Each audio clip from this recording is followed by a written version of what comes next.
Dear friends, welcome to education haven. मैं assistant professor Ram Prakash आपके अपने यूट्यूब चैनल शिक्षा स्वर्ग में आपका स्वागत करता हूं। फ्रेंड्स, आज का मोटिवेशन है, गलत लोग सबकी जिंदगी में आते हैं। गलत लोग सबकी जिंदगी में आते हैं, लेकिन ये लोग हमेशा सही सबक देके जाते हैं। फ्रेंड्स, इस लाइफ में, मेरी लाइफ हो या आपके लाइफ हो, सभी के लाइफ में यह जरूरी नहीं कि हमेशा परफेक्ट लोग, 100% सत्य लोग ही आपके जिंदगी में आए। कुछ ऐसे भी लोग आते हैं जो आपको परेशान करने की कोशिश करते हैं, आपको डीमोटिवेट करने की कोशिश करते हैं, निगेटिविटी देते हैं आपको कि आपसे लाइफ में कुछ नहीं होगा।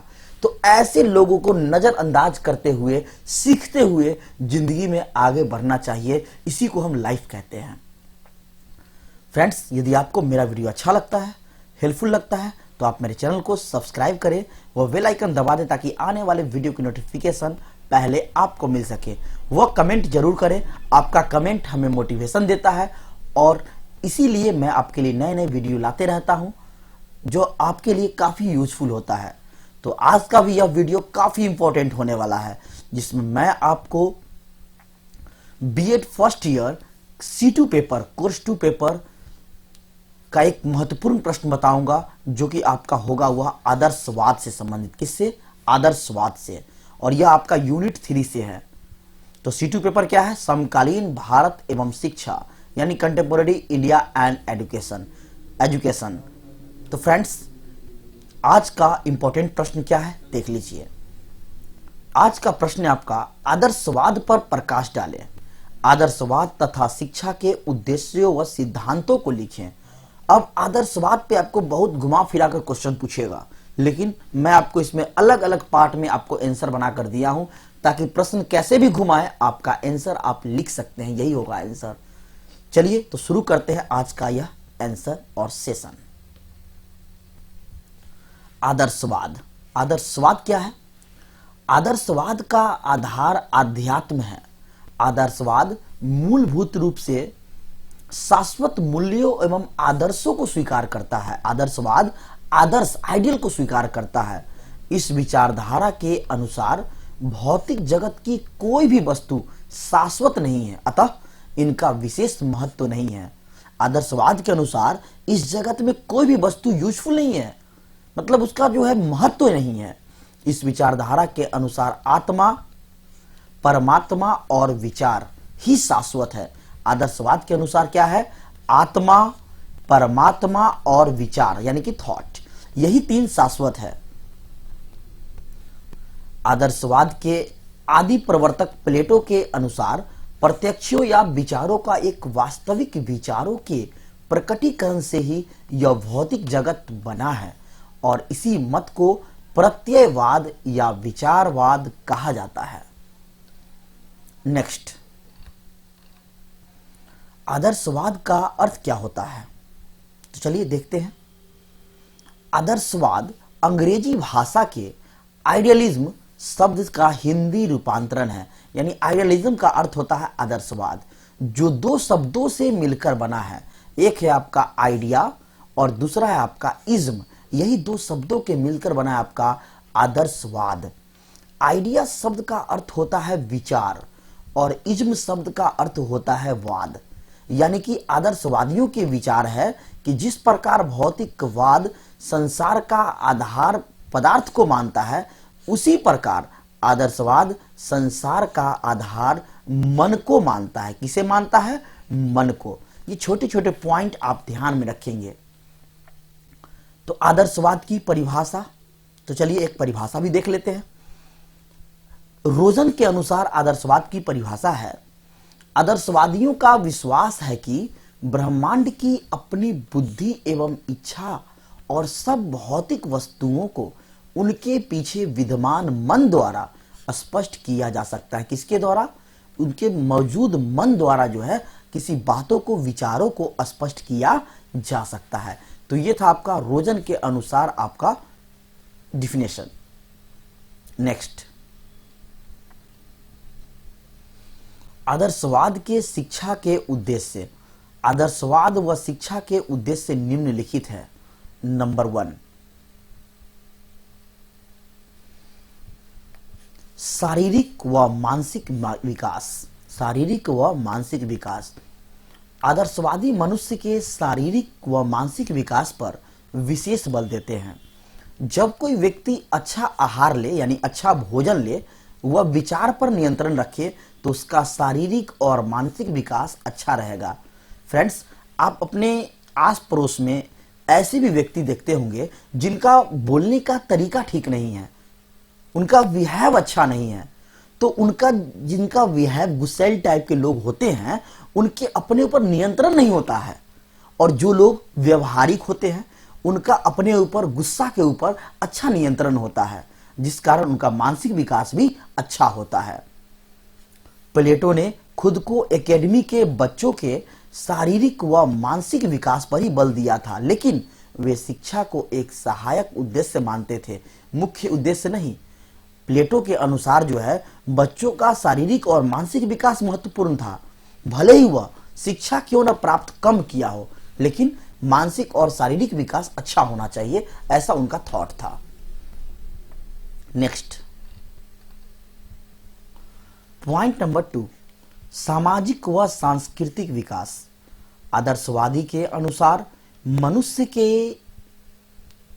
की सबसे बड़ी विशेषता उसकी संस्कृति है, यानी कि कल्चर है।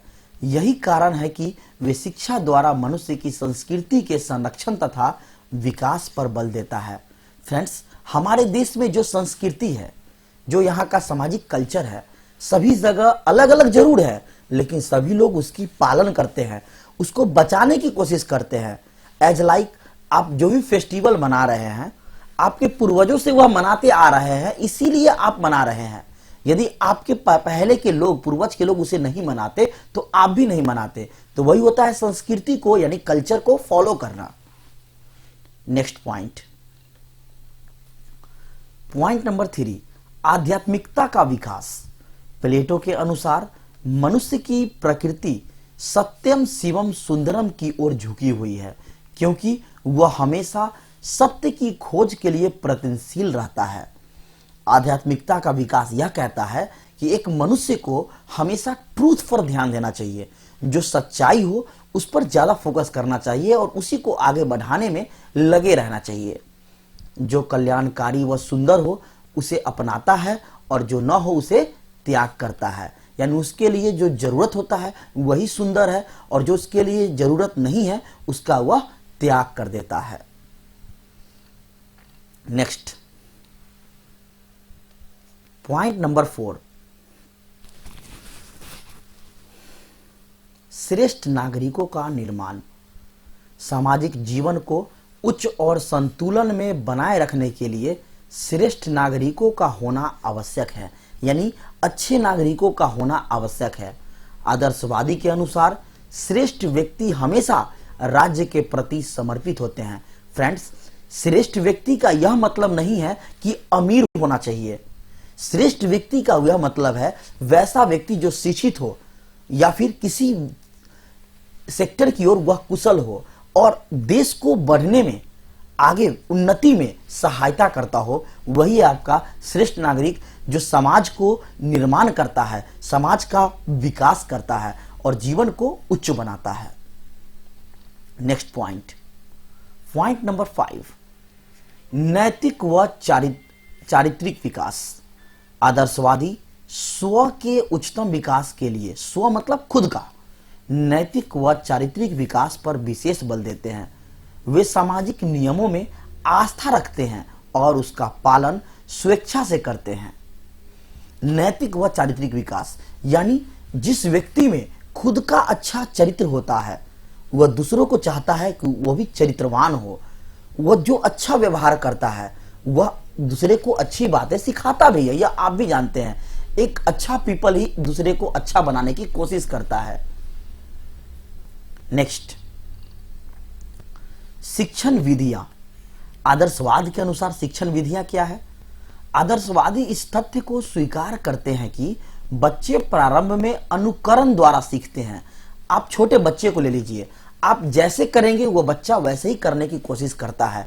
तो यानी कि आदर्शवादी कहता है कि बच्चे जो शुरुआत होते हैं यानी कि अप्रोक्स 0 to 2 ईयर्स, वह अनुकरण करते हैं। आप जो कहेंगे, जैसे किसी बच्चे को आप बाइक पर बैठा के आप उसे हॉर्न बजाकर दिखाइए, तो देखिए वह भी आपको वो करने की कोशिश करेगा। कहने का यह मतलब है कि बच्चे जो है आपके अनुकरण करते हैं। आप जो उसे एक्टिविटी करते हैं वह उसे दोहराने की कोशिश करता है। इसलिए वे बच्चों के माता पिता से यह उम्मीद करते हैं कि वे उनके सामने उच्च आचरण प्रस्तुत करें। इसलिए आदर्शवादी कहते हैं कि छोटा बच्चा आपका अनुकरण करता है। अब जितने अच्छे उससे व्यवहार करेंगे बच्चा आपका उतना ही अच्छा सीखेगा। तो इसलिए यह उम्मीद करते हैं माता पिता से, सभी माता पिता से, कि बच्चों के सामने अच्छा आचरण करे, उच्च आचरण करे, ताकि बच्चों में उच्च आचरण आए, सही नैतिकता आए, चरित्र का निर्माण हो। नेक्स्ट, सुकरात वाद विवाद, व्याख्यान और प्रश्नोत्तर विधि द्वारा शिक्षा देते थे। सुकरात किसके द्वारा? वाद विवाद विधि, व्याख्यान विधि और प्रश्नोत्तर विधि द्वारा शिक्षा देते थे। लेकिन उनके शिष्य जो प्लेटो थे, उन्होंने प्रश्नोत्तर विधि के आधार पर संवाद विधि का विकास किया, जो विश्व विख्यात है। नेक्स्ट, आदर्शवाद के मूल सिद्धांत। आदर्शवाद के मूल सिद्धांत क्या है? आदर्शवाद के मूल सिद्धांत निम्नलिखित है। नंबर 1, ईश्वर इस संपूर्ण जगत का निर्माण करता है। आदर्शवाद कहता है इस पूरी ब्रह्मांड की रचना, संपूर्ण जगत की रचना ईश्वर ने किया है। नंबर 2, आध्यात्मिक जगत श्रेष्ठ है। क्या है? श्रेष्ठ है। नंबर 3, आध्यात्मिक मूल्य शाश्वत और सर्वव्यापी है।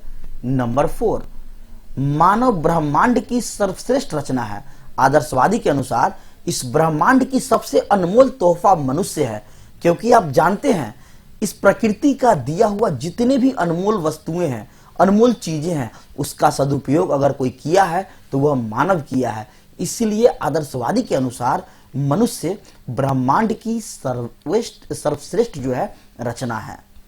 नेक्स्ट पॉइंट, नंबर 5, आत्मा का अस्तित्व है और वह अमर है। आत्मा क्या है? अमर है और उसका अस्तित्व यहां है। नंबर 6, उच्च नैतिक आचरण आवश्यक है। उच्च नैतिक आचरण क्या है? आवश्यक है। अच्छा व्यवहार करना आवश्यक है। नंबर 7, अनेकता में एकता है। अनेकता में एकता है। नंबर 8, वस्तु की अपेक्षा विचार श्रेष्ठ है। यदि कोई वस्तु से ज्यादा आदर्शवादी के अनुसार है, आपका अगर विचार कुशल है, श्रेष्ठ है, तो वही उसके लिए सबसे बेटर है। फ्रेंड्स, तो अंत में हम लोग क्या देखेंगे? निष्कर्ष। क्योंकि मैं आपको बार बार कहता हूं किसी भी प्रश्न को अंत में निष्कर्ष जरूर लिखें। आपने पूरा प्रश्न में क्या लिखा है उसका एक मेन थॉट जरूर लिखें।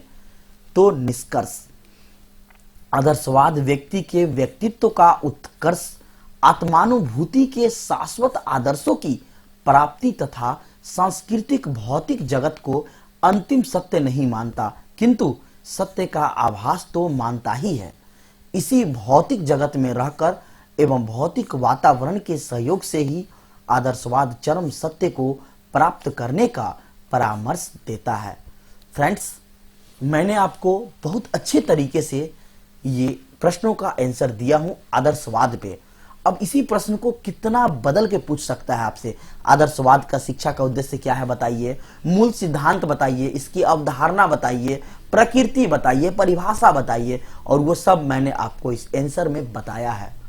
फ्रेंड्स, जैसे मैं यहां ब्लैक और ब्लू का यूज किया हूं, आप भी उसी तरीके से इसका यूज करें, सुसज्जित लिखे ताकि आपको अच्छे मार्क्स मिले। इसलिए मैं आपको इतना सजाकर लिखा हूं, और ऐसे ही आप कॉपी में लिखें और लिखकर याद कीजिए, क्योंकि जो आप लिखते हैं ना, लिखने से ज्यादा याद होता है। तो इसे लिखकर पढ़िए। आई होप आपको बहुत अच्छे से यह समझ में आया होगा। फ्रेंड्स, मैं आपके लिए इस तरह की बेहतरीन वीडियो लगातार उपलब्ध कराता हूं। यदि आपको मेरा वीडियो पसंद आता है तो अपने दोस्तों के साथ फेसबुक, व्हाट्सएप पे शेयर करें और मेरे चैनल को सब्सक्राइब जरूर करें। फिर मिलते हैं नेक्स्ट वीडियो में एक नए प्रश्नों के साथ, जो कि आपके लिए काफी इंपॉर्टेंट होगा। तब तक के लिए धन्यवाद। Thank you for watching this video.